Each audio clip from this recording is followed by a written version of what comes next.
as a superintendent. Last week, a woman from High Point Elementary asked me the same question. 2 weeks ago, a woman from Ridgecrest asked me the information. If you look at the state report, they are a hair's breadth different than what's happening in South St. Pete. There's also discussion that Title I money was misappropriated and spent on things that wasn't supposed to be spent on. They've been throwing money at it. I don't believe the answer is more money. I think it's refocusing of our resources. You know, that question goes to the core because we are a community. This whole county, whatever happens in the south, whatever happens in the north, affects all of us. I went back to school, and last year I received my MBA. And my ability to being able to look at that system, look at our budget, $1.3 billion, I already see areas that can be improved, money that can be saved and funneled into that direction. We need to spend, it's not just St. Pete that has a problem. We have more schools in this county that have that problem of need to address it, but the answers that we find in St. Pete can be used elsewhere, and we'll be allowed to be very effective at. If we can get the microphone back down here for District 4. I believe in equitable distribution of our funding, and it's essential that we do that. I do get that question often. As a matter of fact, we made a commitment to the schools in South St. Petersburg. I wasn't on the board, but our board and our district made a commitment to offer services, provide programming, additional staff, etc. They require more funding at this time. We committed to that, and even though I wasn't here, I will follow through with that commitment. We are not ignoring the needs of the rest of the county. There are additional funds available through the area superintendents. The principals can request more, and we will do whatever we need to do to meet the needs of all the schools, but we also have to follow through with our commitment to the students and families at St. Petersburg. I think we need to look at St. Pete and make sure that the North County is watching our school grades and making sure that we aren't getting caught in the same cycle that's happening in St. Pete. I know where I teach, we are not getting the resources we need. I teach children that are 2 to 3 years behind, and they're North County. They deserve just as much as the South County. We're not getting what we need. It should be equitable across the board. All students in Pinellas County deserve the best. We are running out of time, so this next question I'm going to ask you to take 30 seconds. Okay? Because you are countywide, you're going to get a call next spring, inevitably, from a parent who was crying from South County, whose child did not get in a magnet school, did not get in a fundamental school, and now they're going to be in a Zone D or F elementary school. What are you going to say to them? Let's start with Mr. Sugar. Sorry. Talk about it, either you've won the lottery or you're stuck. And that's how we as parents describe it. It's a hard conversation because we keep continuing to focus oftentimes on school choice options without focusing on making sure that our neighborhood schools are strong enough that every child, while it may not be their first choice, it's certainly at the end of the day, you don't feel like you've been stuck somewhere. And it's a difficult conversation because I've had those conversations with people in St. Pete, whether it's at forums or meeting with parents. I'm part of the campaign trail. We need to do a better job at shoring up all of our schools. Well, I firmly believe that the school board acts collectively. There's no one decision that one person on the school board makes. So this question has to be raised with the school board members. We have to also encourage that family to understand that resources are helping to rebuild those schools, and there is a 5% reserve in the Pinellas County school budget, as I understand right now. The legal limit is 3% reserve. So we've got some wiggle room there. There should be resources that go to the schools that need it. Thank you.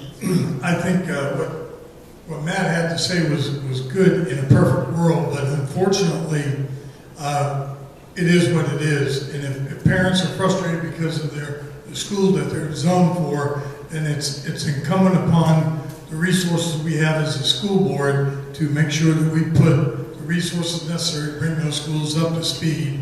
And so we're all on the same. Like, we should never have that phone call that says, why do I have to go to this school? Because this is a better one. We should make sure that everybody gets funded in.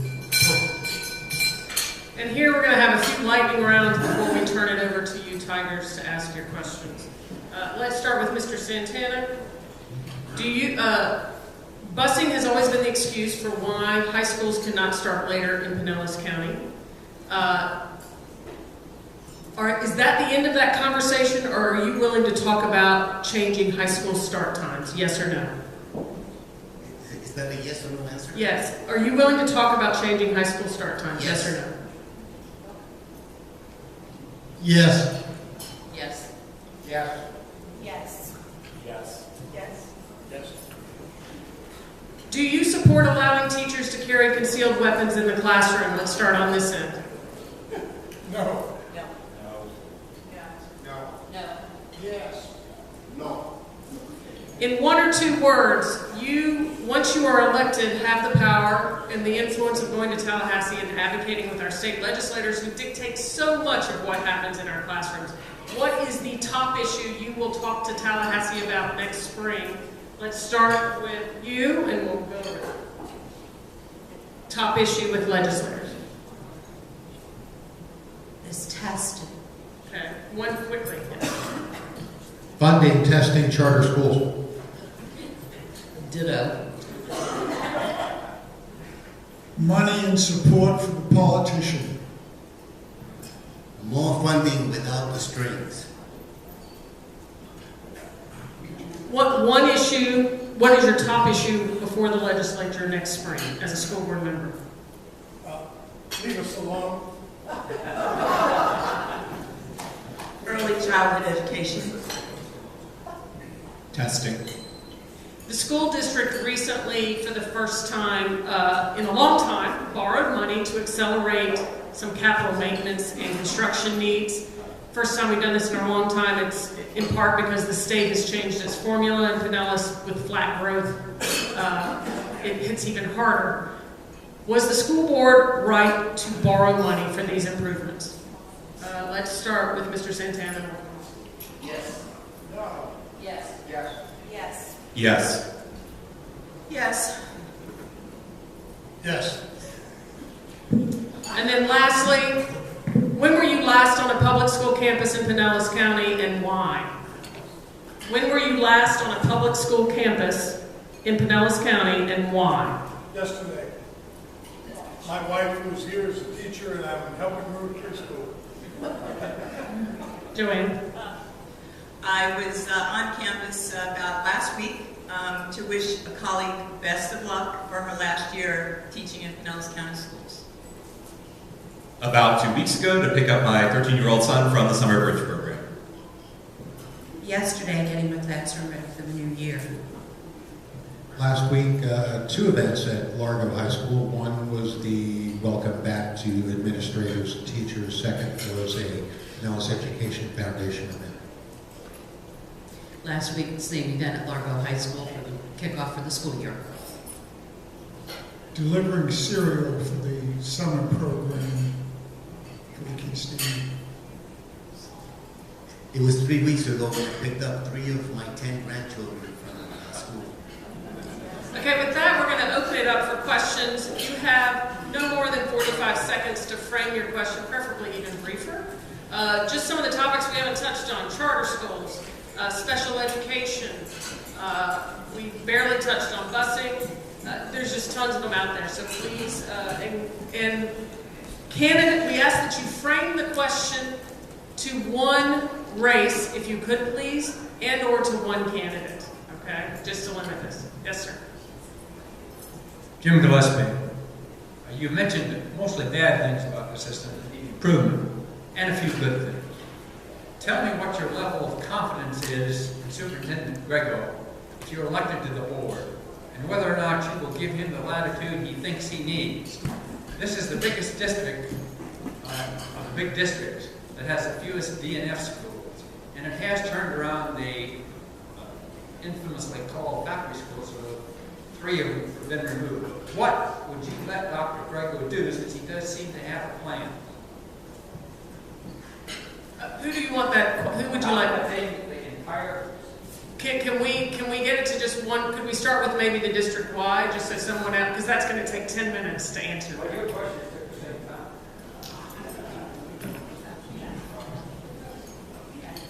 Start. 30 Uh, seconds. I think Superintendent Grego is doing a terrific job, and he was given dealt a pretty bad hand, and he has done his level best to correct it.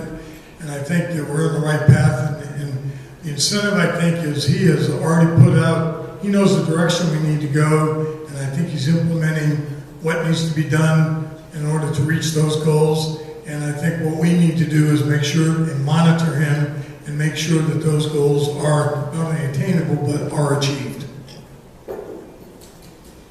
I think Dr. Grego has inherited some difficult challenges. I would like to see and address to him the relationship with the educators in the school system. These people come to school, work hard every day, they educate our children, they interact with our parents, and they try to assess the discipline problems that they deal with every day. It's important that we have better relationships with our educators, because those are the people that are in the trenches, they're doing the work. We should have due process. There shouldn't be a blanket edict that is delivered by the principal to remove a teacher without just cause. I agree with the previous remarks about Dr. Greco inherited a problem. I think, however, there needs to be stronger accountability and transparency at the board. The board has a few key areas, and one of them is supervising the superintendent. And I think that's an area where on the board I think we can grow as a district. I think Dr. Greco has put together a plan, but I think there needs to be more regular updates and encouragement and engagement with our community partners. Our larger community, whether it's the businesses, our local colleges that are here, and especially with the parents who often feel disenfranchised from the school system.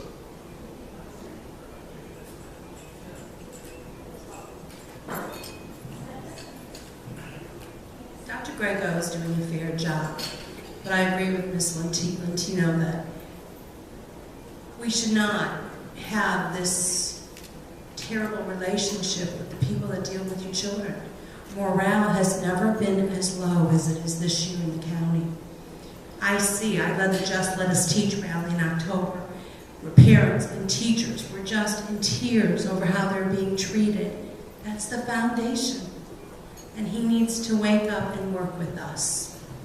I think Dr. Grego is doing an excellent job of creating relationships both within the district and outside of the district. As a school board member, it's important to understand the role of a school board member as defined in the statutes. And that's where experience is necessary in order to adequately oversee a district, both budget and policy-wise. That's what you need to look for. Who has the experience necessary in order to adequately address and oversee the district? The statutes are very clear as to what the roles are of the superintendent as well as the board, and we follow those very closely.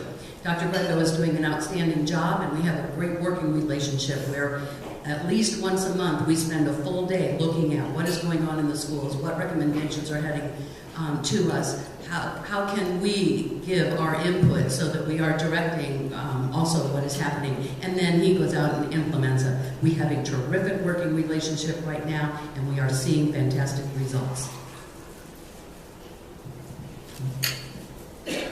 Computers are wonderful things. You can ask the computer to search the school board agenda to see what they're talking about or what is important for the superintendent to bring to the board. If you check, you'll find out that there's been proclamations, flowers, cats, dogs, hardly anything on the schools.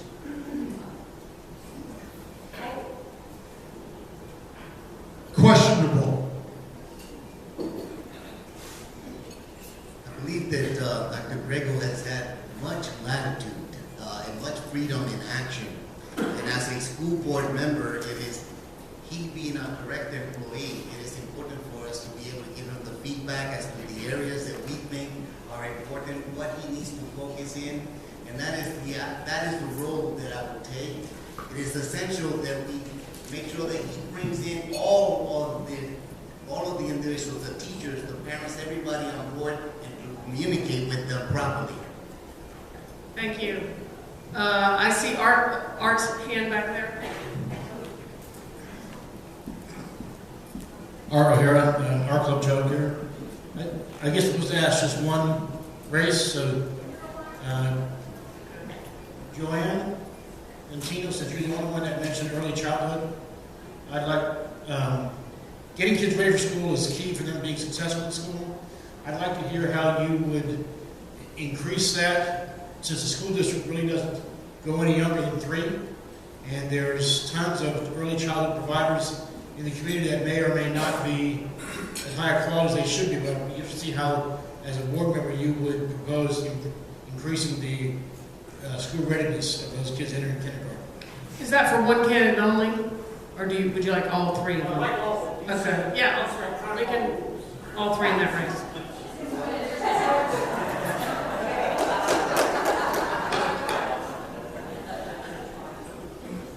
The question is early childhood development and how you would try to impact that as a board member. Right. I firmly believe that our children need to be better prepared when they show up at kindergarten. I had the privilege of visiting the Lou Williams Early Childhood Learning Center, which is just across from Gibbs High School. And it's a great facility. It's a combination of efforts from many of our community partners to make that learning center successful for our children. It's like I think a 1 to 4, 1 to 5-year-old education center. They've got certified teachers in there. It's a wonderful experience, and we need more of those, and we need to level the playing field for the smaller providers. I had the experience of visiting the YMCA Spear School on 26th Avenue. It is a preschool which is partnered with the YMCA. It is actually a charter school. And I left there with such renewed hope and vigor for what they can accomplish. Those kids, when they enter kindergarten, are prepared. The class size is very small. They have not only a teacher, but they have the aides there to help. And it's if you ever have the opportunity, Spear. If our students don't start strong, they won't finish strong, and we'll spend the next 13 years trying to catch them up. In St. Petersburg, my understanding is we have 500 children on the waiting list, but we have strong community organizations like JWB, which off of our tax dollars, we have our club and other providers, where I think we need to begin to align the resources so everybody understands exactly what we're doing around early childhood education. And I agree, centers like Lou Williams that provide wraparound services, I think are key to this because they provide healthcare and food for those students also. Okay, more questions? Kelly? Thank you. Kelly Kirshner. There's a lot of data on warehousing students in one particular school, particularly from a socioeconomic level and race. Maybe if I could, if the moderator will allow me a yes/no answer, do you support warehousing students, be it 80% below the poverty line, 80% from one distinct racial group in the community? So that's a lightning round question. Do you support having schools where 80% of the population is either one demographic? Clarification on the warehousing. What exactly do you mean by warehousing children in that neighborhood? That all of the students would be 80. Warehousing being that 80+% of the students that, rather than being spread out throughout the entire district, are in one area, one school, and that's where you have these bad outcomes. The concentration of poverty or a specific demographic group? Yes or no? No. I'm sorry, now I missed the question. What do you like? 80, yes or no? Are you comfortable with 80% of a certain demographic, whether it's poverty or race, being in one school? 80%. Yes. You are comfortable with it? Well, this is a hard question because we either have busing or they're going to be at their neighborhood school. I think this is where we're all going to be very. Well, this is not a yes or schools no. need to have better support, better resources for the. So it's a yes or no question. If for busing as is, that the question is yes, you're for warehousing. Okay. Yeah, I mean, that's so yes, yes. Okay, can we go down this way? Yes. Referring to buses and public places, so there should be a neighborhood schools. We need to make neighborhood schools fast. Mr. Pelosi? Yes. I take exception to the word warehousing, but I do believe we should have neighborhood schools, so yes. I'm just slow. I don't want warehousing, but on the same token, I want the resources to help the kids. I take objection to the question, but neighborhood schools need to be improved. All right, show of hands. Corey has had hers up for a while back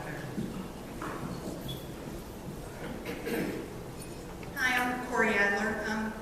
I don't have children, but I work in South St. Pete, and I am concerned that I'm not hearing a lot of outrage or passion or new ideas from any of you. I'm disappointed because, like Mr. Santana, graduating without being able to read, I'm concerned about the kids that are from 5th grade to 12th grade right now who are going to graduate unable to read, or they're going to leave school and not graduate. So District 5, what are we doing about those children? Thank you. Okay.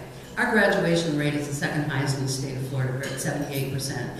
Graduation rates right now mean from the first day they enter 9th grade until the last day of 12th. Not summer school, not anything else. And in order to graduate, they have to have mastered the skills that Florida has put in place, the Florida state standards. We are pushing and working toward 100% graduation rate. I know we're not supposed to be talking about career academies, but we're putting career academies in that are giving us 96% graduation rates. It's a critical problem. I think there's a lot of issues that need to be honestly addressed, but I think we need them in the neighborhood schools with the state and federal services that can address their individual needs so we can get them on track. We need to address every single one of these individuals because there's a 62 times likelihood they're going to end up in a jail. Right now we pay $8,000 for our students to go to school, and we pay $28,000 to be warehoused in our jail. We need to address putting that resources early on, because as a taxpayer, as a property owner, my taxes are going in this direction, and we need to use it wisely. We need to spend our resources to address each and every one of these that can be saved from a lifelong. Thank you. Show of hands. And just to be clear, you're free to talk about career academies. I just wasn't going to ask a question. All right, we're going to go with Carol and then back to you next. So Carol next. Carol Mickett. I want to ask the at-large people this question.